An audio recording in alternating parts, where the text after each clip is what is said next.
Today, in spite of his success and national popularity, Ogunde's theatre still operates as it's always done.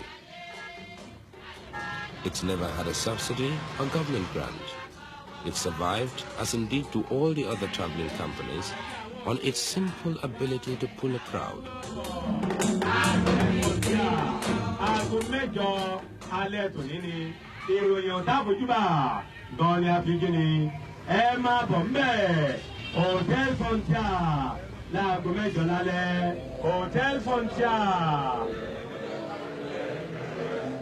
Ogunde deliberately keeps his operation simple.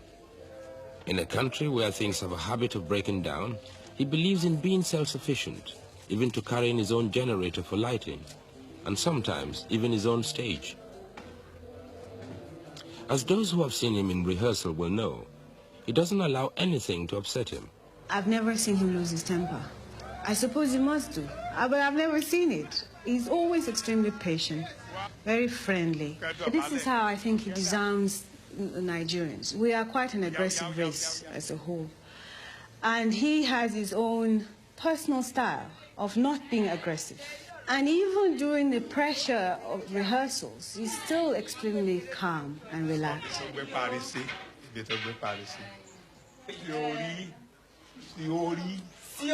When it comes to business, it's as hard as steel. I think, in my own opinion, a good artist is not a good businessman. I think both don't go together. If you're an artist, you can't be a good businessman. A businessman has to go this way. An artist goes straight. And so I cannot call myself a good businessman. He's a very, very good businessman, a shrewd one. He's a good Ijebu man. All Ijebu men are known to be good businessmen. And he shows this in his dealing with customers, like the National Theatre. The National Theatre was the venue for Ogunde's first feature film, the recently made Aye. After it had been running a fortnight, Ogunde had a disagreement with the management on his percentage of the take. So he went into the projection box and removed his film.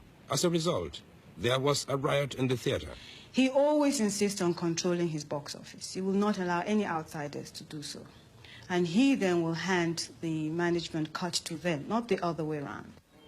But Dagri, the old coastal trading port and one-time slave market, where tonight Ogunde is showing Aye in the local open-air cinema. Ogunde doesn't sit down at home and say, the theatre halls are managing my films very well, thank you.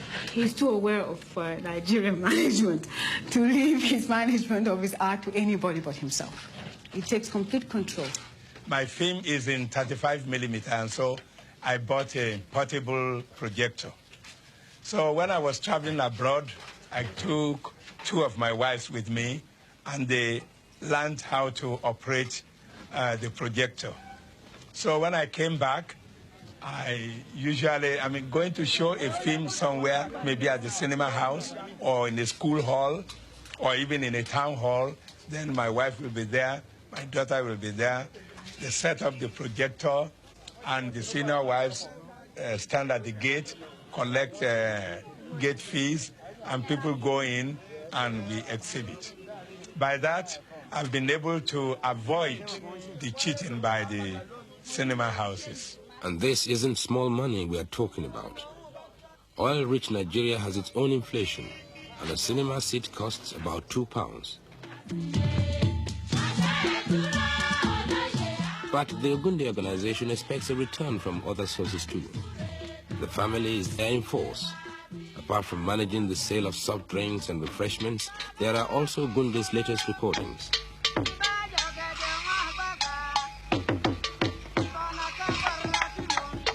Aye is a film that has already recovered 50% of its production cost in the capital city of Lagos alone. Now the rest of Nigeria is anxious to see it.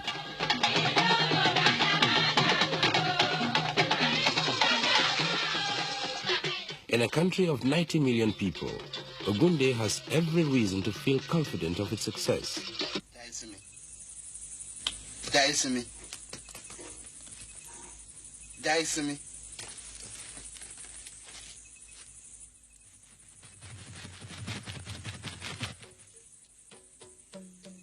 Aye is another traditional tale about witches and possession, divination and exorcism.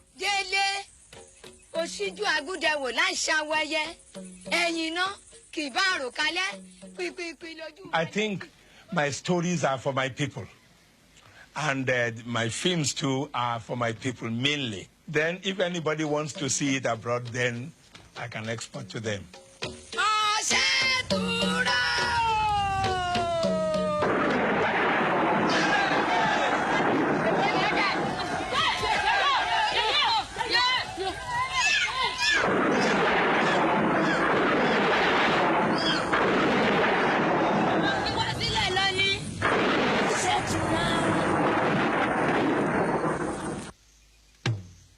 For Chief Ogunde, Aye is a test of whether at the age of 62 he can start a new career as a filmmaker.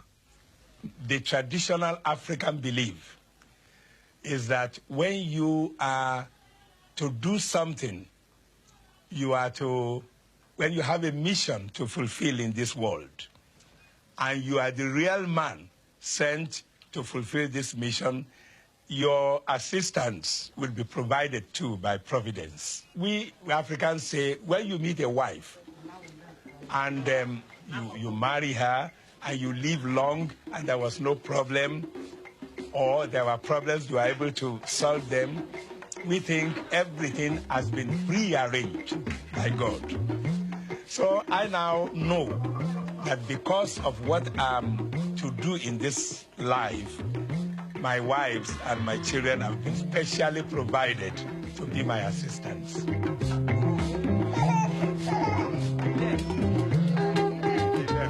He's also very conscious, he's also very caring about his society and about his country.